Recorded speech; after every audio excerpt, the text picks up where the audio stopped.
Hello and welcome to season 3 of the Fourth Down Fiasco. We have your three favorite idiots, Danny, Tanner, and Jordan. Say hello to the people for me real quick, gentlemen.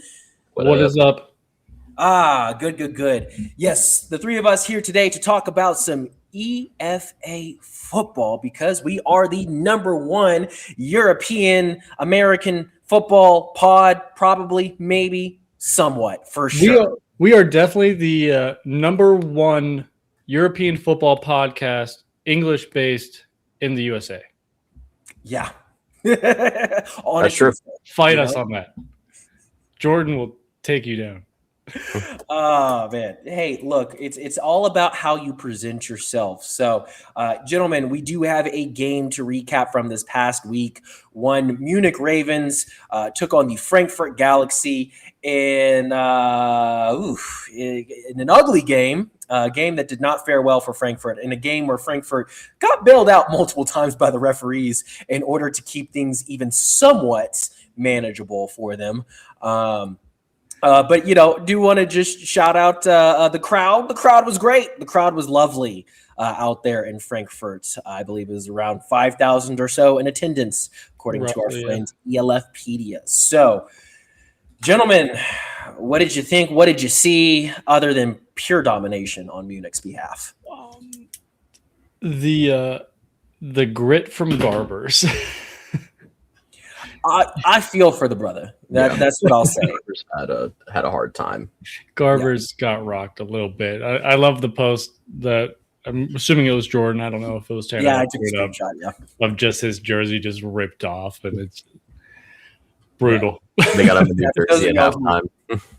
Yeah, maybe for those of y'all who didn't see, and I do apologize, I didn't mention the final score, 45-26 Munich, and that score is a lot closer than it actually was.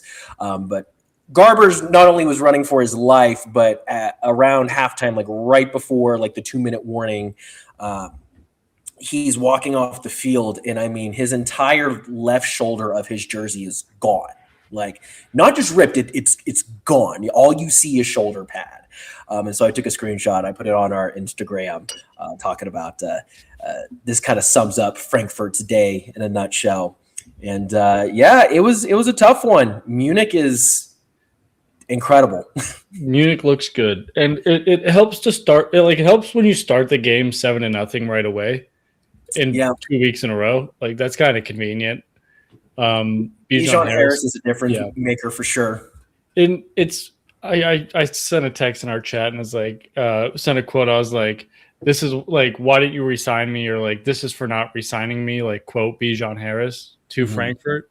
I was like, Frankfurt kind of whiffed on that. So did every other team. I mean, Bijan's been kind of a journeyman a little bit the last couple of years. So it's like, why hasn't anyone taken the swinging chance on him? But yeah.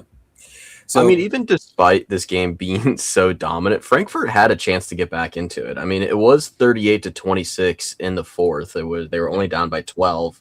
Frankfurt did get the ball back when it was 38-26. I mean, they just needed to get another drive going, make it like a 5-point game.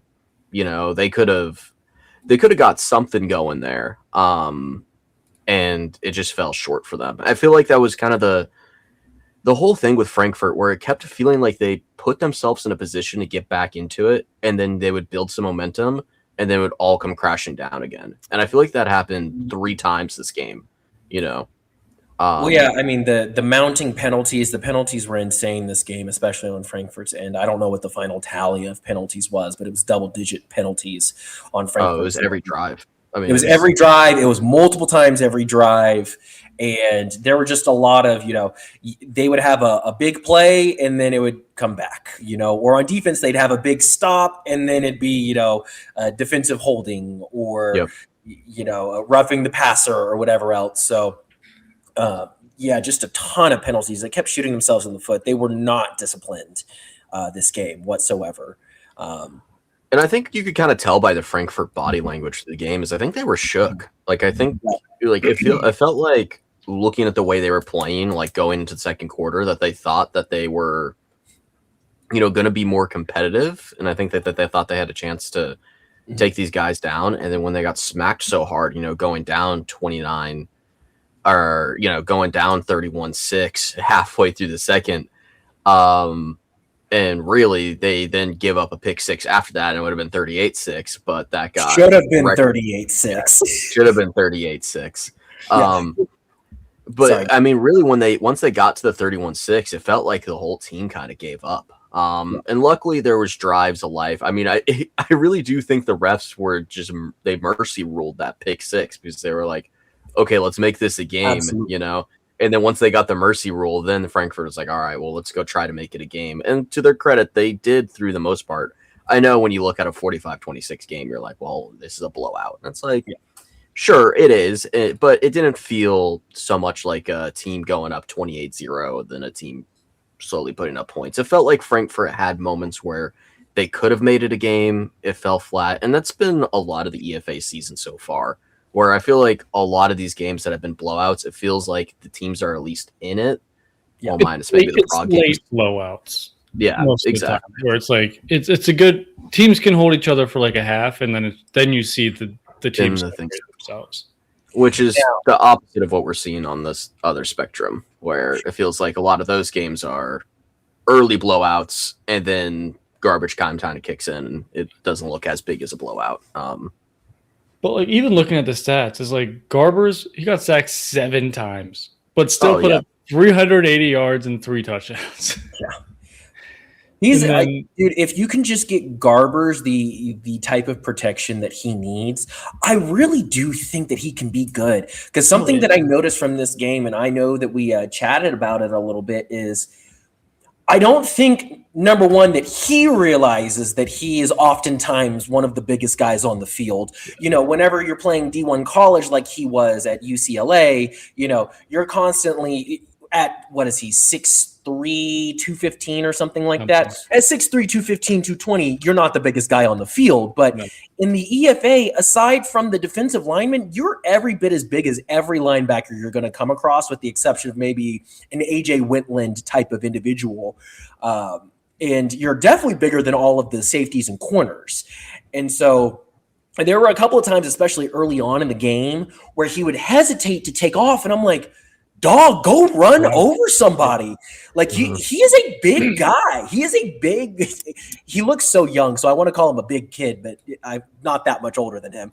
But he is a big human being, and I'm like, dude, just take off. Go truck somebody, bro. Like, I promise, aside from these defensive linemen, you are the biggest guy on the field, bro. Just go out there and go hit somebody. And I think I don't fully remember, but I think it took Tabor a little bit as well last year to kind of get his feet under him, where he's like, on that. Got the little jitters. But now Tabor's like, I'm going to flip over anybody. Oh, yeah. Oh, dude, he had a nasty stiff arm on that second scoring drive that they had. Dude, just put somebody straight in the turf, just dribbled him like a basketball.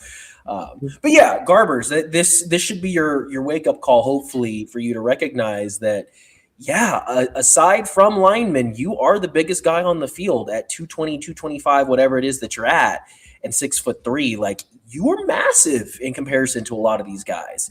Well, it's disappointing too with this game because you look at Frankfurt has a good O-line. Like, obviously doesn't look like it in this game, but you look at the names on the O-line and you look at the way they played in the past. I mean, this is a German team with German homegrowns. Like, they got big guys on the line. They shouldn't get this dismantled. And I mean, they arguably have the best O-lineman in the league. They got Steven Nielsen, and guarantee he played well that game. But if he's the only one playing well, it makes Garber's job a lot harder. And if you just give Garbers more time and you make sure that he's not on the field all the time because your defense is getting torched, then you should be able to put up more of a fight. And that's what's so disappointing about Frankfurt in this game is Frankfurt has really solid players on their defense. We've talked the entire time about how well Chris Malumba is, how good Toby Naylor is, how good their corner room is. And sure, they made a couple of big plays here and there, but for them being such a good defense and having, this name power, a couple good plays is not the expectation for those guys. It's supposed to be give your quarterback extra time to sit on the sideline, and not just get torched by Tabor, which I know is hard to do. Tabor's arguably the best QB in Europe right now with the way he's playing. But besides that late interception, I mean, that's the only mistake they got off of him. Yeah. And I do want to at least give just a smidge of, I wouldn't even call it credit, maybe to lessen the blow for Frankfurt's defense. Frankfurt's defense only gave up 31 points instead of 45 points. True. But I mean, Tanner, kind of going back to what you were talking about with the O-line for Frankfurt, because I agree, they do have great alignments. We've mentioned Nielsen. He's one of the perennial best linemen in the league every year. But there's something to be said, again, going back to that discipline piece of how many times did we see them have a really good play on third down that should have been a first, it's 3rd and 6, it should be a first, and instead they're holding. Now it's 3rd and 16. Well, and so I thought what was more concerning about that is that there was holdings happening on plays that were just completely butchered by Frankfurt, where you would see 3 guys get to the quarterback, Garbers is running out of the pocket, trying to get a yard or 2 or throwing it away. And then you see a flag and it's, number whoever holding. And it's like, you were holding on that play? Like, good Lord, do it better. Like, You're having a hard time holding the offense, like the defensive line. Like, you're not even supposed to be doing that, and you can't block these guys. Like, it's ridiculous. Well, and so that leads to these really, 2nd and 3rd and long type of situations where, dude, Garbers is going to get sacked whenever they send everything but the kitchen sink at them on 3rd and 16 because they know this has to be a pass. Their rushing attack isn't good enough, so they're just going to send everybody. And so, dude, he was just running for his life out there, dude. It was – and so part of it I do wonder is, was Frankfurt that bad or is Munich really that good, Both. Both. Both. Well, it's like I don't – Frankfurt can play better. We know that. Penalties kill teams. It happens. Yeah. But Munich is also just really good. I did also want to talk about and get y'all's opinions on that give back. I don't remember. It was an interception. Yeah, that give back interception that they called back in the second quarter. I was watching the broadcast, which, speaking of which, this was probably the best week that a broadcast has been for the EFA. Weidinger and company crushed Beautiful. it. Yeah. Wonderful. Bring Weidinger on every week, and whatever the gentleman's name that was with him, bring him back too. Great. They had their shit researched. They knew how to pronounce names. It was lovely. But so I was watching the broadcast, and even like Weidinger kind of pointed out of like, yeah, that's kind of a give back call. He wasn't trying to like just overtly say that the refs screwed up. But when I saw the the frame by frame, he got his hands underneath that ball, didn't he? Well, so I was going to bring up Weidinger as well. And he was like, he called out, he had a drop that he was the replay assistant for the Tampa Bay Buccaneers. Yeah, he did mention that like twice, didn't he? But he was also saying we get like 32 camera angles to replay these plays. Yeah. He's like, here we get like 3 and they're blurry. And it's like, even the one we saw, you only saw like this much of the player on the screen. And it was blurry and grainy, and they tried to zoom in, and it just got pixelated. So it's hard. Yes, it looked like a catch, but if it is pixelated and you see anything pointed down, it could be on the grass. It could be incomplete. Well, here's the thing, too. Is I think if it was they called initially that it wasn't an interception, I don't think there would have been any sort of like that was a bad call because they would have been like, okay, there's not enough evidence to overturn it. It's the fact that they called it pick. And then it's like, well, we don't have enough evidence to overturn the call, but we're still overturning the call. Yeah. I think that's where the issue comes in, where it's, if it was the opposite way, I would agree where it's like, okay, I mean, we can kind of see his hands underneath the ball, but like, can we? I don't know if you can rule that an interception, but it's the fact that you didn't stick with the call on the field when the evidence is so poor. That feels like the route they should be going. Like if they would have just called it no pick and then stuck with it, probably would have been the better result for Yeah. us as viewers and fans and people not being confused. But it's the fact that they're like, yeah, no, we have clear and concise evidence to overturn it.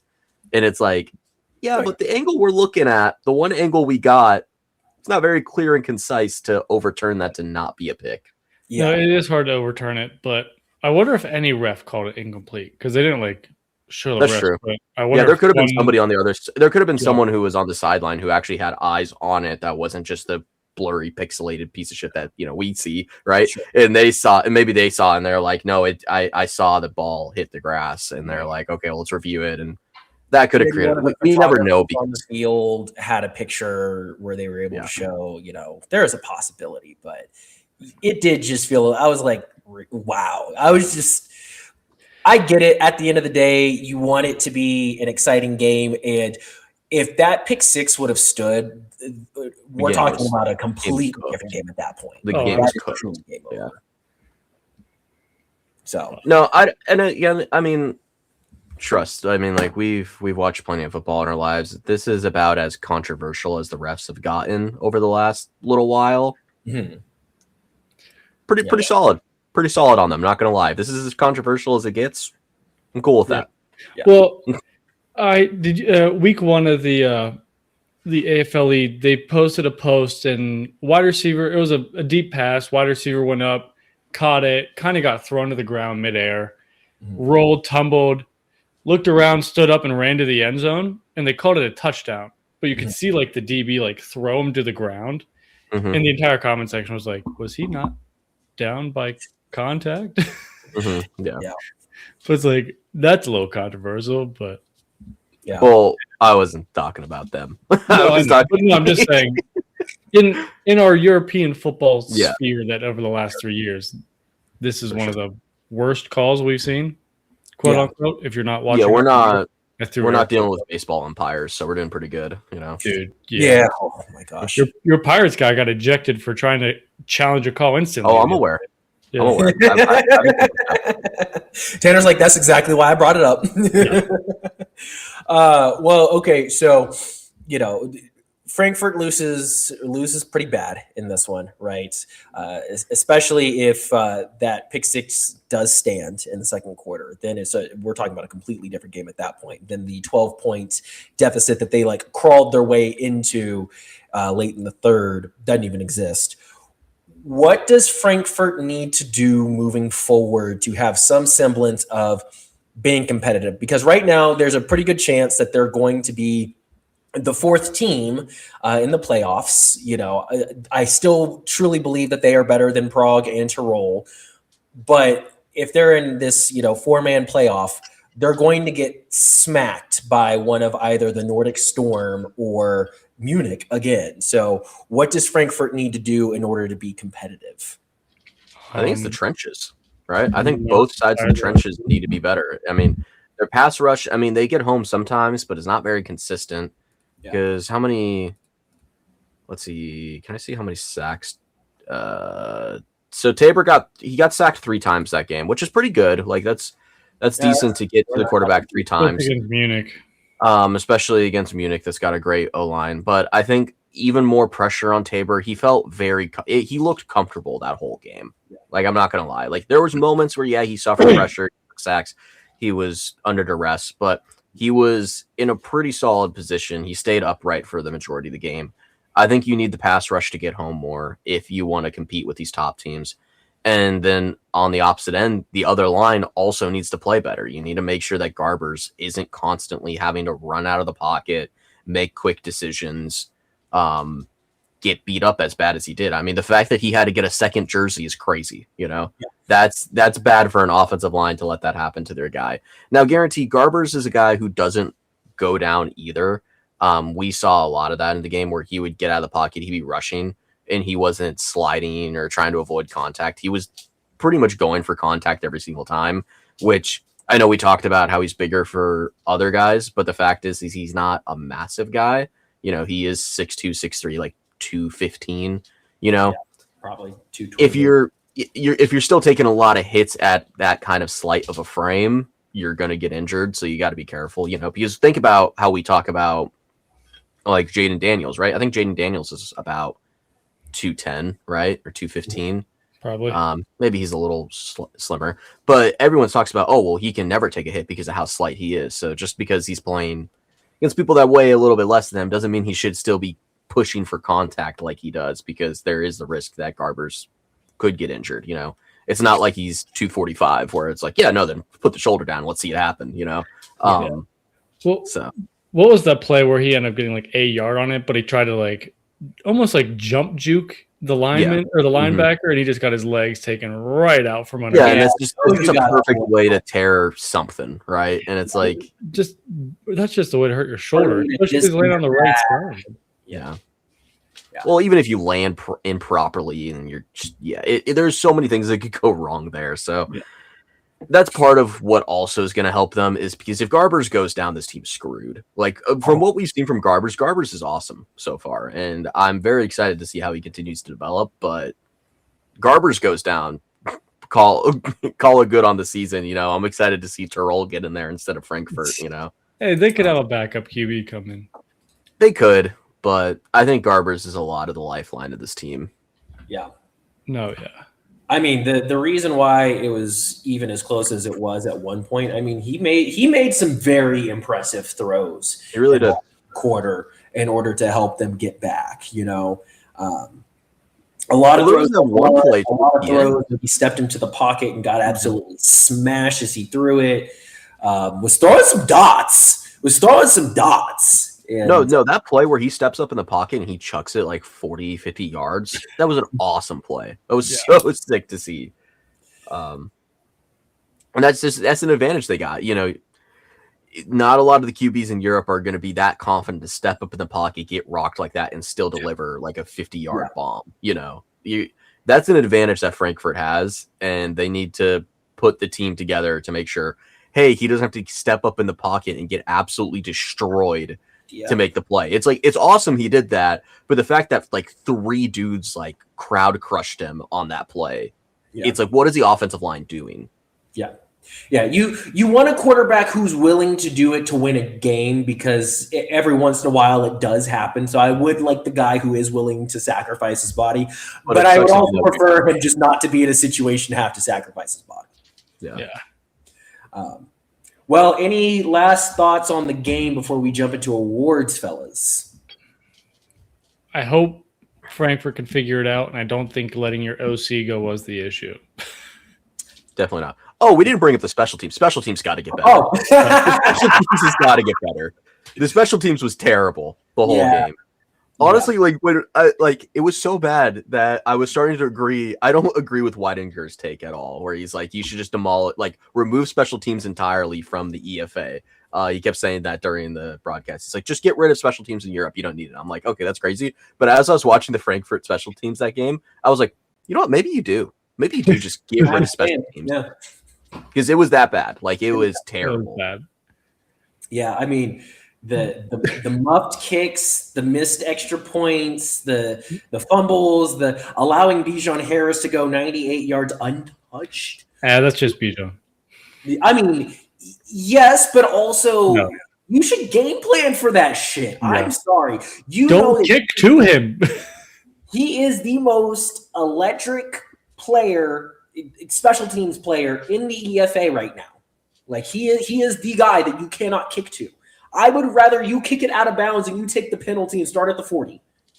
10 out of 10 times. Just kick it out of the back of the end zone. Like, well, they can't. They can't, Danny. They can't get it out of the back of the end zone. That's the problem. You're telling me a guy that can hit a 50-plus yard field goal can't kick it out of the back of the end zone? If they could, they would be doing it. Easily.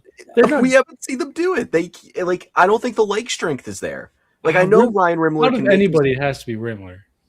Yeah, but it's crazy because he's not doing it. Like, because I refuse to believe their coach was, kick this and bounce to Bijan Harris, and let's repeat what happened last week. That can't be the call. I think maybe it's just negligence, but I don't believe that. I bet they were told not to kick it out of, like, just to kick it in the kick zone. Like, they're just going to follow the rules.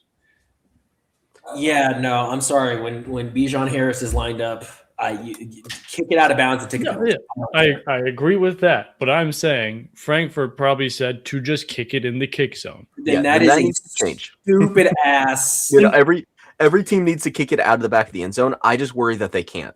Like, I worry that these kickers can't do it. I hope we wake up to a DM where someone tells me that I'm an idiot. That like the coach of Frankfurt is DMing us and saying, "Hey, no, I told him to kick it out, and he said I can't." That's what I hope I wake up to. Or he tried and it just went. Or he tried and it just didn't work. Maybe it was really windy. I don't think it was very windy, man. I don't think it was very windy at all. Because if wind were a factor, then our quarterbacks would have had a hard time throwing dots, and our quarterbacks were having just a fine time. They were just keeping it below the wind stream. Like it was just like 50 feet in the air. That is kind of the fun part about the EFA is the weather's always going to be perfect. Like these guys are never playing in like bad weather because it's like spring and summer, you know, like there's some rain, but it's not like as bad as like NFL season, you know, because you're not playing in the winter. True, but did you? I know you guys probably didn't watch it. The Alpine Berlin game was delayed due to thunderstorms, and it was still downpouring in the beginning of their game. Yeah, so, but that's the extent of the weather you're going to get. You're not going to get snow or wind chills and all that. They also don't play in like hurricane country, so they don't have to worry about like torrential downpours or tornado alley or anything like that. So maybe Tyrell has to worry about a random snowstorm being up in the mountains. Who knows? Maybe for like the first week of the season, possibly, but afterwards you're fine. Yeah, after that, definitely not. Yeah. So, okay, gentlemen, we have awards to get to. I figure we probably leave, as always, Mr. Fiasco last. Big dog or unsung? Who do we want to jump to first? I can call out Big Dog. We've talked about him quite a bit already. Okay. Danny, who's our big dog, Danny? Our big dog, woof, woof, is not for his defensive game, because if you listen to the EFA live show, you'll know why. Yeah. But Mr. Bijan Harris for his special team and picking up the ball and running ability. 2 touchdowns, 1 fumble recovery, 112 return yards during the game. And I don't have the stats of his tackles in front of me, but he probably had a couple tackles to go with it. I think he only had 1 tackle, but he probably had a tackle to go with it. Look, I know that he got cooked a couple times in coverage. A couple, like 200 and something yards. But if you score 2 touchdowns as a defensive / special teams player, come on, man. Like that's fine. It's whatever. And we could have been easy and given it like Tabor, who had 300 total yards and 3 touchdowns. But Bijan had 2 as a defensive man. And he wasn't perfect. So I got his stats up. He had 7 kick returns, 325 kick return yards, 100 yards on the kickoff. He had 3 tackles through the game. Not ideal, but 3 tackles. He got an interception. He got a fumble recovery. Yeah.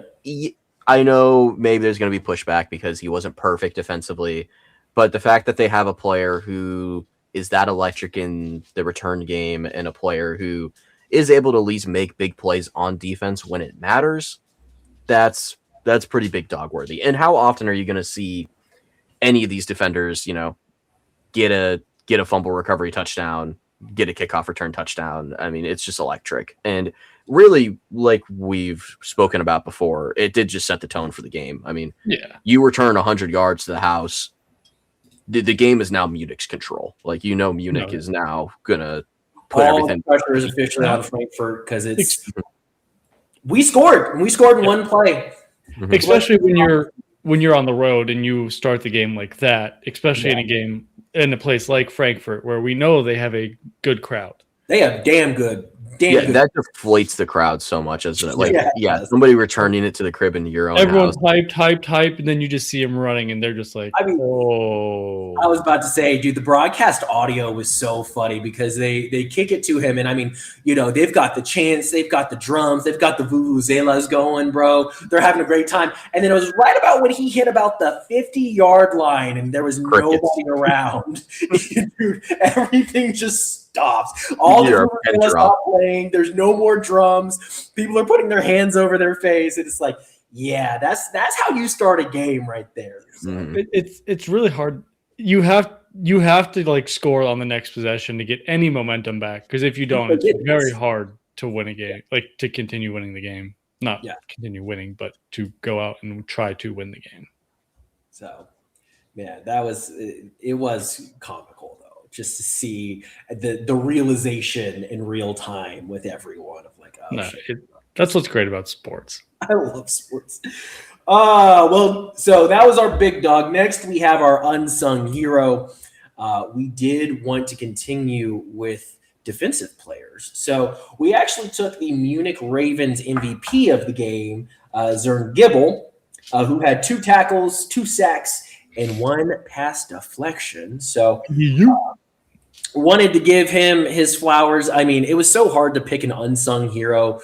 I looked through so much lineman footage for our unsung hero and just couldn't, because all the linemen played great and none of them really played better than the others. Zern Gibble did have a really good game, which is kind of everywhere all at once. You needed him to go get a sack, he could go do it. You needed him to drop back in coverage, he could go do it. There wasn't really many plays where he got burned out in coverage like that. So, and my boy Z can hit.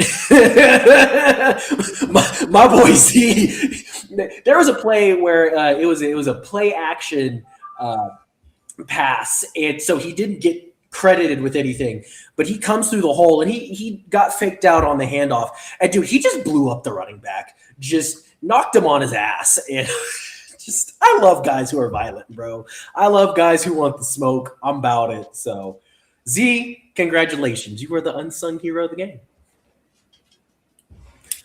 Yeah, so well, let's leave it to Fiasco then. It is wild. Before we announce this, not the feedback, but I guess also the feedback. In the first 2 weeks we've had this, I think we have had more messages and quote hate threats than all of last year, when we were pretty egregious last year as well. But I don't know what I feel like the decisions we made have been really good. I feel like we've been very accurate. That's what I'm saying. Is like I feel like the awards we picked last year were way more egregious and more offensive than they are this year, and we're getting twice the hate.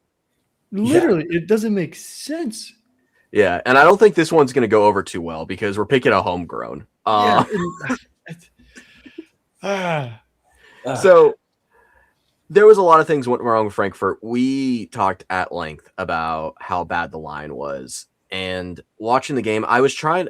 So same with Jordan. Jordan was scouring the offensive line to try to find an unsung for Munich, and ended up going with a defensive guy.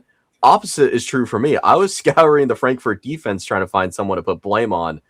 And while I was looking through the game, I noticed the center play was not ideal for Frankfurt. So our Fiasco winner of the week is Marcos Dubravik. Dubravik. So Marcos Dubravik. I think I messed it up again. I apologize. I apologize. I'm sorry. I'm here messing up your last name and giving you Fiasco, so it's messed up. Regardless, I mean, there could have been a fourth sack that gave up. From what I counted, there was 3 sacks that he gave up. And if you look at the play where Bijan Harris got his touchdown, the second one, his fumble recovery, he fell to the ground immediately. Like instantaneously. He tried to block a guy, no one was there. Yeah, he went to block someone that wasn't there, fell to the ground. 2 defenders come straight in to blow that play up. And that wasn't the only time that happened through the game. Watching the tape, there was a lot of times where he would just see his defender and just miss the block, and then it's cooked. And especially at center, if you're not picking up your guy right away, that is the quickest way for your quarterback to face pressure. I know, obviously, the blind side is a very important spot. They always talk about how important left tackle is to protect that blind side because you're not going to be able to see it. But the hard part is with the center, you're so much closer to the QB than you are when you get off on the blind side. Like the blind side, you can at least hear footsteps and run. If the guy's right in front of you, you're going to have to juke them. And that's a very hard thing to do when your pocket's collapsing, especially when the center's on the ground immediately. Yeah, It was a brutal game for Marcos. And correct me if I'm wrong, but he was also the center who snapped the ball for special teams for the 2 shanked PATs. He correct? Was. Okay. He was. I thought so. That was also part of why this was chosen. Was I looked at the special team plays again because I was like, well, how much of it was Rimler's fault? Not really Rimler's fault. No. Not when you the have a ball kicker gets snapped. throwing helmets on the sideline, it's most likely not his fault. Mm-hmm. Yeah, the snaps were bad for Rimler. I mean, like, he didn't have a chance to even do anything with them. He just had to pick up the ball right away and just run because it was so snapped out of position, or it was just a donut and he had to go and grab it. It was a tough game. Bad day at the office for our friend Marcos, but it happens. We're not saying you're a bad player. You just have bad games. I like and how especially when we've really started to do this where we're like, they'll play better next week. Just you got it, dude. Well, and also it's a brutal matchup. I mean, it's the best defense in the league, probably. I mean, well, between them and Nordic. No, yeah. But when they play Nordic, pick it up, make sure we're not falling on the ground and throwing the snaps in the wrong places and things like that, because Nordic's going to punish it even more than Munich, I think.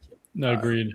Well, the good news for the Frankfurt Galaxy is next week they play Raiders Tirol, so it should be a much more even matchup. 2 0-2 teams facing off, which that leads us into our Pick'ems segment. So I do want to leave the I know that the first game of the week is Munich Paris, but that's going to probably be the game of the week. So I figure we can probably talk about the other ones first. We can talk about Raiders Frankfurt since you brought it up. I think that two of the 3 games should be pretty good. We saw a preview of the last game already against Nordic Prague a couple weeks ago. And I think it's going to be very similar. It just how the teams fall. But we'll get to that in a minute. But Frankfurt Tyrol, yeah, like you just said, both 0-2. Both, like, it doesn't seem like it, but both, like, on the precipice of getting their first win. Like, it doesn't seem like it, but they could have a win. This is going to be one of those games where, because they're both 0-2, we're going to see an absolute dogfight for this game, one way or another, because both teams recognize that they can't go down 0-3. And so, especially because they're a little bit more even in talent level and whatnot, I'm expecting a very exciting game. It's going to be out in Tyrol, so it's going to be higher elevation, which does make a difference if you're not used to it. I still think that Frankfurt's the better team in this, so I'm going to pick Frankfurt. But I didn't know if y'all had any spicier takes than that. Honestly, like, I wish we could. Like, Tyrol's defense played better for 2-ish quarters the week prior against Nordic. But I wish we could see, like, I wish they didn't just suck week 1, because I'd be a little bit more not favored, but leaning towards picking Tyrol just because we saw them struggle against a good defense last week. But I don't think it's enough, so I'm still going Frankfurt. Yeah, I'm also going to go Frankfurt in this one. I think it's going to be close, though. I think this is going to be a competitive game just because this is the 4 and 5 team in my head. And I think the progress we've seen from Tyrol in the first 2 weeks it's good. I think Tyrol has a chance to do well against the Frankfurt defense, and I don't know if the Frankfurt defense is going to be able to punish them as much as maybe we would initially thought after week 1. So I do think it's going to be close. I think it's still going to be a touchdown game, though. I think Frankfurt's going to win by a touchdown. I would probably say like a 31-24 probably for the final score. Okay. I can see them. I think I didn't realize this till now, but Tyrol's also at home, which has a little bit of an advantage. But yeah, I understand the altitude. Yeah, not enough to tip. But do we think Tyrol and Prague are going to finish the season 1-9? I hope not. I hope not. Yeah, I hope there's some sort of an upset here and there. With that, this would be a spot for Tyrol to get an upset if they could. Yeah. Sure. Yeah. I just don't see it for this game this early in the season, but I think Tyrol, especially Tyrol, I think Prague has a higher chance of going 1-9 just due to the homegrown talent they have. But I could see Tyrol stealing a game or two from another team. I see a world with Tyrol winning this game. I don't feel comfortable enough to pick it. Agreed. I agree. But Prague, Nordic, in Prague. Yeah, I mean, we saw how this one went, you know? I mean, we saw how this one went already, and it wasn't pretty. I think it's going to be a similar situation. I think the same thing's going to happen. The American DBs, or just the whole DB room in Prague, is going to struggle like they did last week because Nordic just is looking stronger and stronger on offense. Do you think Bo is going to post another picture of him breaking someone's ankles on his Instagram? If they have a picture of it, yes. Bro, that was the most disrespectful shit I've seen. Well, I love that he was like, no shade to Bo or anything, but it's like, I love that he did that and then messaged us about our Mr. Fiasco. Yeah, right? It's like, brother, you were cooking them the whole game.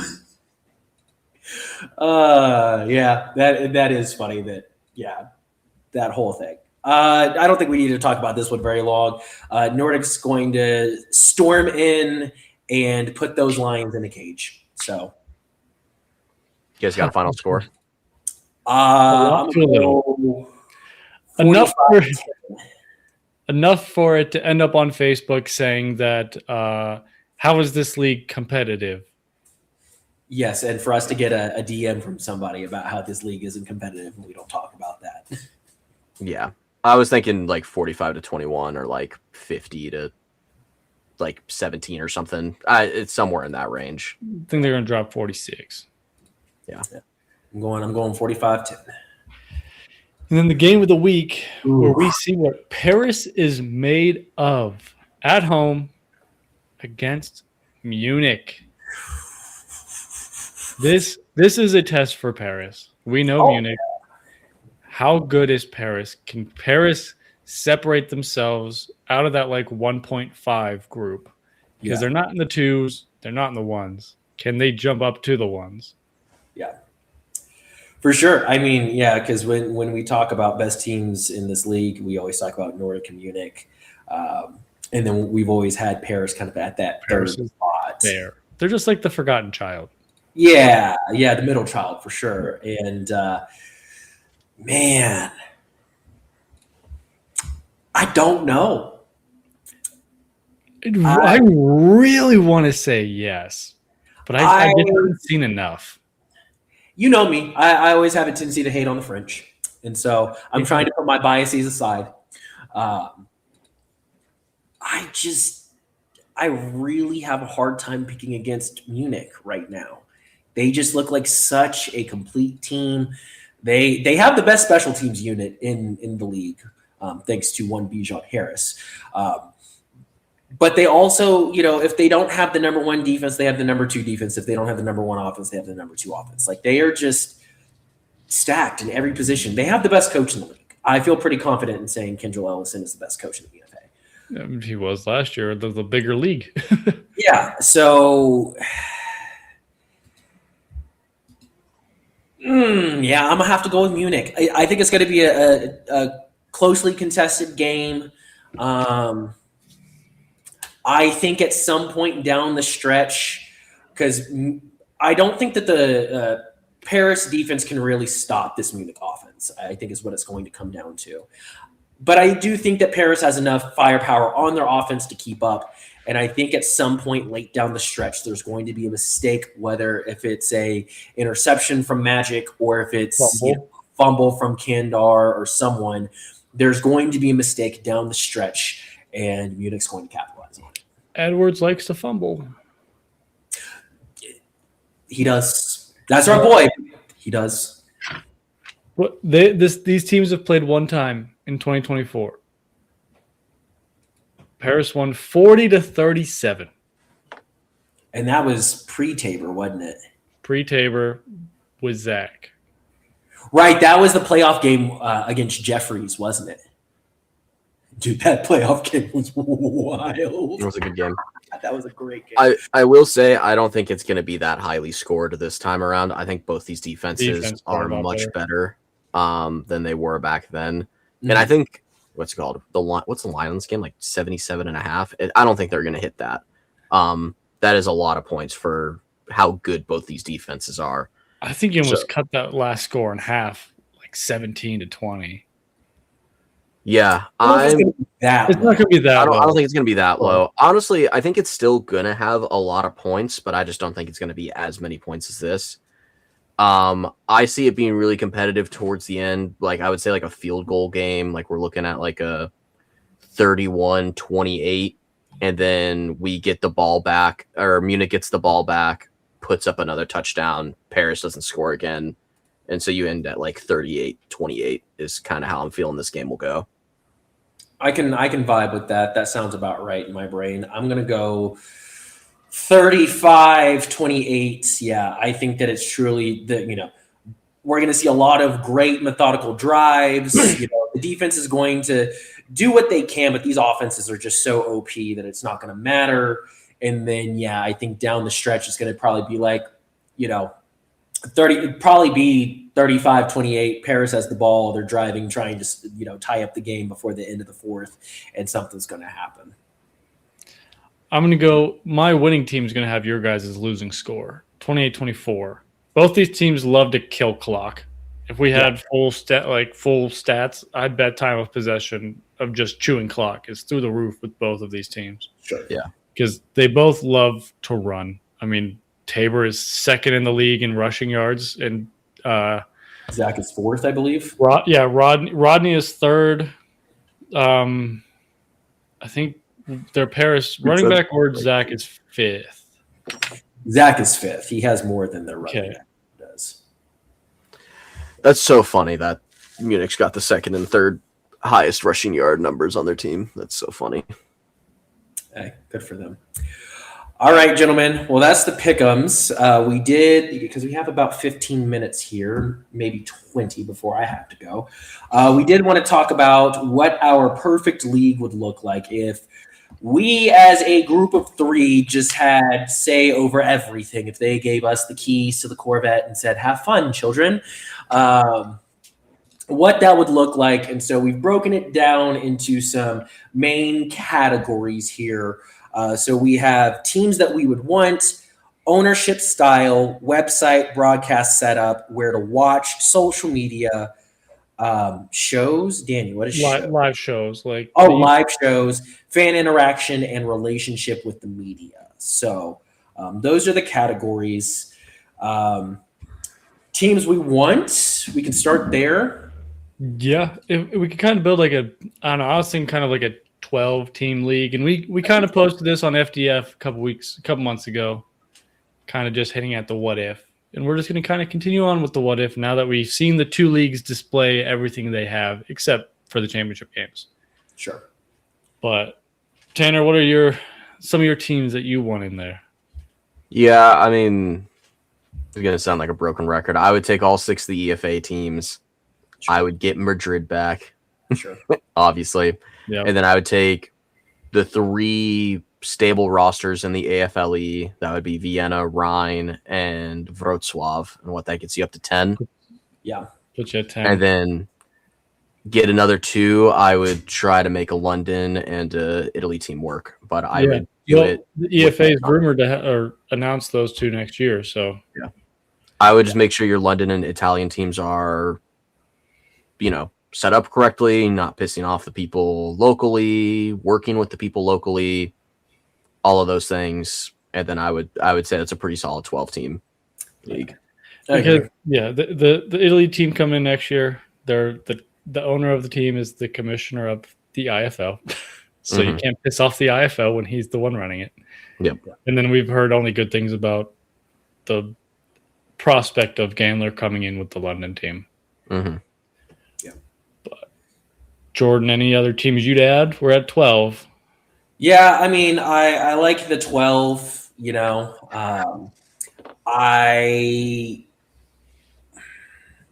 wouldn't necessarily hate to see maybe Alpine in place of at least, I guess we're talking about a theoretical London team here. If the London team is the current London team, I would rather see Alpine in their place. Yeah, I think they have whatever your heart desires. So is what you're wanting. Yeah, I would say probably the same group of teams, and then if we can't get a truly competitive London team, I'd stick with Alpine instead. I guess we didn't even mention it. If it's really any team we would want, I would want a way to get Stuttgart Ooh. back. I was just about to say, actually, yeah, scrap Alpine. Let's figure out a way to revive Stuttgart, bring them back from the dead, because that's real football out there in Germany. And so I'm going to go over the 12 teams. I'm going to take the 12 teams Tanner has, bring in a Swiss team, whether that's Alpine or whoever else. Bring a German team back. Either have an actual Thunder team that is competent, or yes, Stuttgart come back. And then then keep the Italy and London. Give me a Dutch team.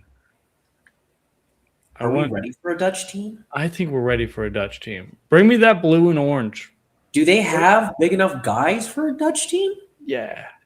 Okay. I'm unfamiliar with their homegrown situation. I know there's been conversation. I talked to Matt about it for a while.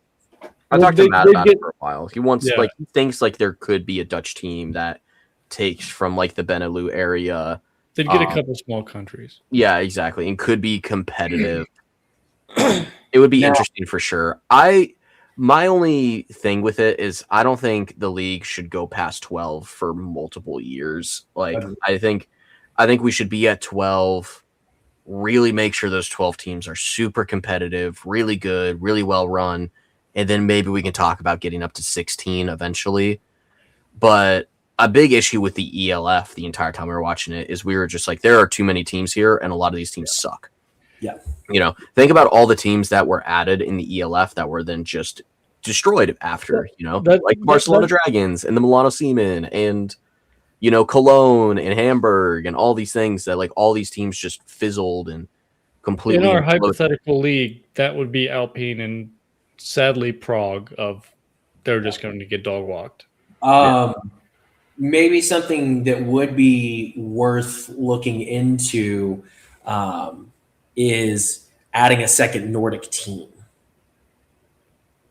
because it seems as though they have the homegrown talent to be able to sustain such a thing.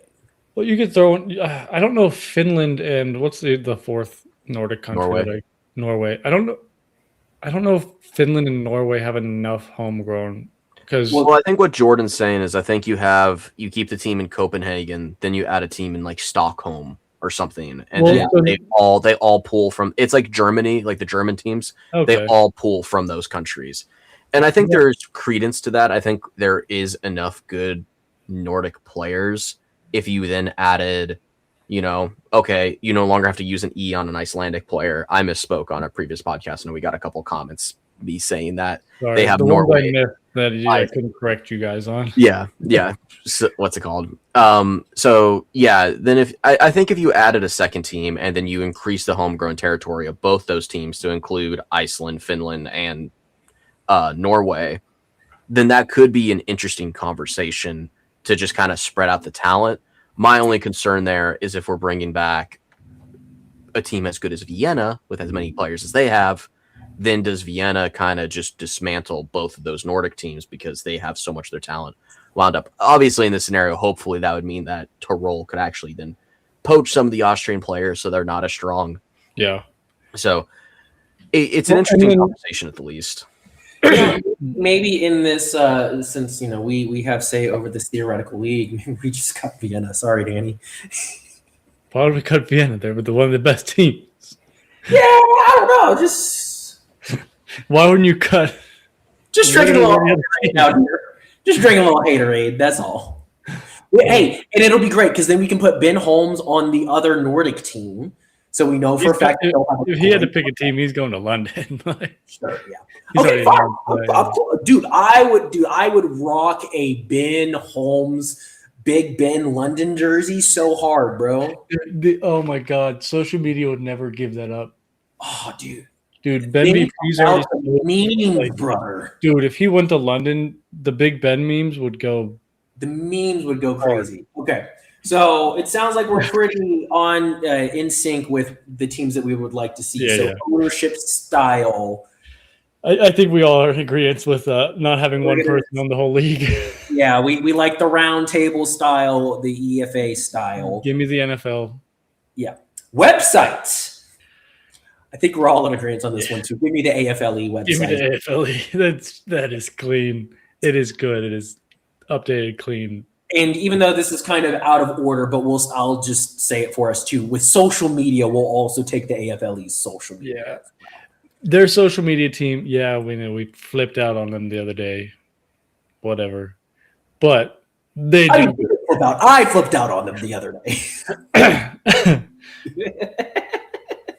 It's not any of the designers' faults. It is us getting messages from people in the organizations that should not be sending messages to consumers to the league. Correct. That are trying to help you. Yes. We should not have to we should not have to wake up to just rude messages from people that aren't even in the same tax bracket as us. We have no say. Maybe I am in the same tax bracket. I just don't like to talk about it. Some of us have big dicks, but we don't wave it around. But no, yeah, sure. Maxie and the team, Maxie and that team, they do wonders. Oh yeah, no, their social media team is gas. I will give them full credit. AFLE social media team, gas. Yeah, shit is great. Yeah. Trading cards are not a unique thing. Yes. But 4 days after. But a DM goes a long way. Yeah. What did you say? I said a DM goes a long way. Yeah. Yes. Okay. Broadcast setup. I like the graphic package, like we just said with the AFLE. I like the graphic package more than the EFA. The green of all of the EFA is a little weird. Their touchdown being yellow is atrocious. Agreed. I will say with that, yes. So the visual side of the AFLE's broadcast, yes. I want the exact same broadcasting crew that we had for the Munich game this past weekend. Bro, I don't care what you have to pay Weidinger and co. You pay them that, because that was as someone who, my original degree was in like sports broadcasting, journalism / film and all of that jazz. I had to sit through a lot of that shit constantly and pick apart things that were and were not good. That was an excellent broadcast. The color commentating was wonderful. The replay analytics were wonderful. The understanding of the game, the having inside sources, which, having Weidinger as your, main point of contact for that is helpful in comparison to other people you might bring in. It was just head to toe. There are a handful of commentators I can recall off the top of my head that I would love to have. Yeah. Chris Tebbs, he called for the ELF last year and a couple years prior and does all the Britball stuff. Nick Alfieri does a wonderful job with his football background and everything. Lindstrom does a really good job as well. Lindstrom. Bring back Malchow. He only did a handful of times, or a small handful of times, but he was great. And he's funny. He was funny. Weidinger, and there was another one that I just had, but I forgot. But there's a handful of great commentators, but then there are some that are like, I don't know any of these players, and I barely know football. Yeah, but here I am. Yeah, and no disrespect, there is a German guy from the past couple of years that will do stuff where he does a great job of pronouncing the names correctly because he is European. And so, when it comes to player profiles, he does a great job with that. But there are so many times where I'm just like, brother, I can tell that you didn't grow up with football. And that's what these leagues are for, and that's what we kind of gloss over a lot of times is like these guys haven't been playing football since they've come out of the womb.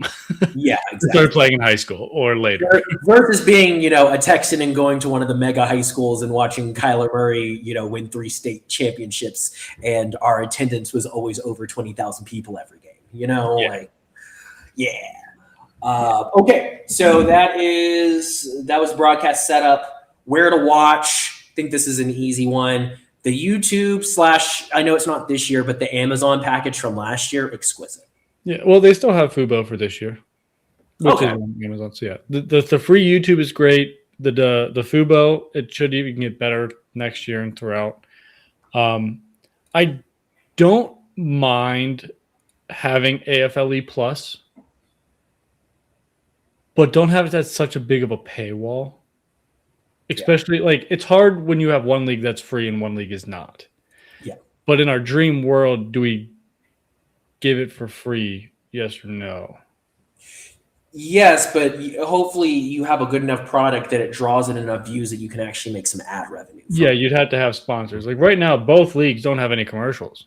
Yeah. During any TV timeout. Like the AFLE called a TV timeout the other day, and it just went quiet. Yep. Yeah. You need to have something. Yeah, well, or the EFA will awkwardly just like show, fans and stuff, and you've got the color commentators trying their best to talk through these gaps while we're waiting on the 2-minute warning and shit like that. So yeah. I love all the partnerships with all the local channels, like all the German, the Austrian, Red Bull TV, even I think Nordic has partnered with their local channel. It's like same with Paris, and I like that. Keep that up. Let it just get as much as you out for free, basically, as you can. Yep. And then have a good enough product on the field that you get the viewership that you need to have some real ad revenue for these places. Yeah. And as someone who, understands marketing very well, I would say your best bet is to go after a lot of retail outlets instead of, I know last year there were some commercials for there was one for like a sports like scientist-y type of deal. Don't do shit like that. Don't do the what was the other one that I was thinking of? Basically, don't do B2B type stuff or things that are very difficult for people to get into, like doctors. Instead, it needs to be, hey, here's a clothing brand. Here's a link to the clothing brand. That is how you're going to make it worth it for people. If you're not doing things like that, then it's not going to be worth the ad revenue, especially since you have such varying markets. And I can get into all the nerdy bullshit on that side. But. The shows, what kind of live shows we like? I've enjoyed the live shows from both leagues. I'll be honest about it. I think that, because the live shows are all of our friends. Oh, yeah. Like, honestly, just have as many as you can. Like, yeah, I think having a live show is a great thing to do, and it doesn't hurt anybody. It only helps. Yeah, like NFL Network has 1,000 shows, all talking about the same stuff. I would say you have shows in some different languages too. I would say you probably need a German show, and whenever it comes time, an Italian show too. And a French show, you need a French show, Yeah. Tanner? No, I agree. I don't have much to add there. Yeah. Like I said, it's all of our friends. I'm glad they keep getting the opportunities to do those. And I love the scoring that the AFLE is doing now, where it's kind of like the pardon my take, or not pardon my take. Around the horn, where they get scoring, and then the community actually gets scoring as well. That's kind of cool. And then RIP Euro Runner, but it's also still a thing apparently, but not with the guy who pitched the whole concept of the show. But it is a cool idea. I'm glad someone's doing it, but I'm sad that it's not the guy who pitched it. Should have been the guy who pitched it. Yeah. We'll say along those lines, I'm kind of sick of the AI artwork that both leagues are doing all the time too for random things like that. Is it really that hard to pay a designer? Yeah. Like, do we need to not have people have drinking water? Well, the thing is, maybe I've seen a couple posts already. They're like, "Oh yeah, I paid a guy to design this," and then the guy who paid just kind of did AI, and the dude who paid for it didn't realize it. Yeah. So it could be something along that. Lock in a little bit better. I don't know. Yeah. Well, Daniel, you mentioning the people getting ripped off, and Tanner also you mentioning the AI stuff, I think goes great into the next one: relationship with the media. What does that look like? Because both leagues have screwed up in terms of how they handle media things. Because while the EFA hasn't screwed up with us, I would venture to say at least particular individuals at the very top of the AFLE have. But the EFA has screwed up with people like some of our other friends who I'm not going to name their names and air out their laundry, but yes, people who've had their whole show ideas ripped off from them and not getting to be the one who gets to produce that, We've said it before. You need the media if you want to help this league grow. You can't do it just on the product itself. You can't. I know there are definitely some personalities that hate to hear that, but truly, at the end of the day, and I say this with a smile, you need us. We're not asking for money. We're just asking. Literally, yeah, we work for free. Bitch, I have not made $1 on this show. Do you know how many times we've talked about BetStamp or whatever there's a reason why we don't do that commercial anymore. We didn't make any fucking money from it. So and like all we're asking is just a friendship, basically. I'm lack of better words of you promote us, we promote you. Like it's not that hard to, when we post something, repost it. Yeah. Or let us do the collaboration thing. The collab post. Like it's not that hard. It's not that hard. I mean, it's a great example of what happened with the freaking trading card thing. Okay, you want to have your own thing? Cool. And they said we post those stupid digital trading cards that we did for free just because the players like having themselves on a playing card. Who doesn't? And we got a freaking weird DM about it. And it's like, oh, well, the league was looking at making trading cards. Well, 3 years later, where are they? Yeah.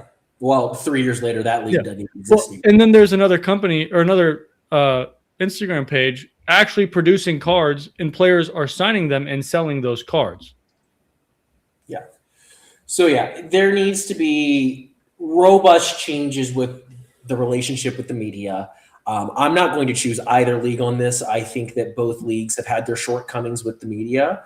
I will say, sorry to cut you off. The AFLE this year has been wonderful. I've had constant communication with the AFLE, and I can message a guy and be like, hey, can we have this, or what do you think about this? And he will respond and say yes or no, basically.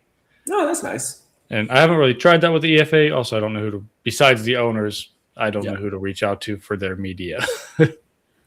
Well, I would just prefer to be able to go about my day-to-day without somebody bitching at me in my DMs, someone that doesn't even follow me, that, is probably at a different tax bracket, much higher one than mine, talking about some stupid shit whenever I'm on vacation. So, but with that, again, I am willing to talk shit about both sides. God, this feels like American politics. I'm willing to talk shit about both sides. I'm willing to talk shit about both sides of like the EFA has also screwed up relationships. And so I think that this particular outcome needs to be for both there needs to be robust changes for both. Yeah. Because again, a lot of us work for free. ELFpedia works for free and has done incredible things and gets zero love / credit from either league on the incredible shit that he puts together. We make a free show. We have consistently made an episode every week for the past 2.5 years. We've missed 1 week in 2.5 years. Something like that, yeah. And we don't get paid for this shit. We do it because we enjoy it. It's fun. The amount of guys like Matt and Mao Chow and Jamal and these other guys who, even if they are making something, it's so minuscule in terms of the actual work that they're doing. Like, recognize that we are the workhorses and that we're willing to do this shit because we have fun with it and it's a good time and we like talking football, and this gives us a creative outlet.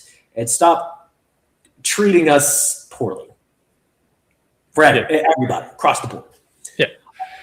But and the last one, fan interaction. I think that almost boils down to the teams. Like both leagues are pretty responsive on social media, and then when you go to a game, that all depends on the stadium. Yeah. So if you get the right teams that have the right budget, then fan interaction will be great. And I think with the team that we picked would work. I know that the whole point with like why we have homegrown rules and other things like that is because we want to get Europeans excited about football. Dude, there are enough American, I hate the term expats because they're immigrants, but there's enough American expats in Europe that there's a whole market out there. And they don't give a shit that somebody's last name is German or, Austrian or Dutch or French or Spanish. Like, they're just going to be like, cool, football, exciting football, good football. That's within a walking distance of my flat that I have down the street. Yeah. And so keep the homegrown stuff for the sake of, keeping your locals happy. But there's a whole American market in Europe that we are not tapping into. Yeah. You brought up homegrown rules. I would like to see keep the 4 Americans, bump the EFAs up 1 to 7 Europeans, and then keep the I from the AFLE. Agreed. And I think that some of these lesser teams that don't have the same homegrown talent, especially on their offensive and defensive lines, I think that we'll see that gap close a little bit once they can actually bring in more competent talent. So out of your 52-man roster, 12 of them are outside of your homegrowns? I think that's great. Go for it, Tanner. My radical idea for homegrowns is I think it should be standings based from the previous year. I think it would be really interesting if the top team only gets, 2 E's and the bottom team gets like 12 E's or something. And then that might be able to bridge the gap between talent for countries like Czechia that don't get the talent that countries like Nordic or Germany or any of those teams get, Sure. Maybe that's removing a little bit of the homegrown talent from a team like Czechia and removing a lot of their like homegrown pride. But I think while we're waiting for the talent to get better there and football to get bigger, I think that's probably a good way to bridge the gap. Well, and when we talk about like homegrowns and the local pride and all of that stuff, at the end of the day, these teams will not exist if you cannot get asses in seats. And you do not get asses in seats by having your team get their ass blown out every week 70-0. Not saying specifically that Prague is getting blown out 70-0, but you get what I'm saying. You can't expect to have an absolute shit team and for people to be proud about it. You've got to have a good team in order to get asses in seats, in order to make the money necessary to make your homegrown program better. Yes. But what do I know? Well, gentlemen, I unfortunately will have to end the pod for us because I have a hard cutoff time here. Okay. Any last comments before I wrap us up? Let us know your dream scenario for next year. Dream scenario? I mean, no, I'm just asking the people. Oh yeah. Yeah. Hey, comment on Spotify, on YouTube, whatever platform you listen to this show. Let us know what your dream scenario is. If everybody were able to play nice in the sandbox. So, thanks so much for listening, everybody. This has been the Fourth Down Fiasco. As always, you can follow us on social media. We are at @4thdown_pod on Twitter and at Fourth Down Fiasco on TikTok and Instagram. But this has been Danny, Tanner, and Jordan saying we will see you next week. Hugs and kisses. Peace.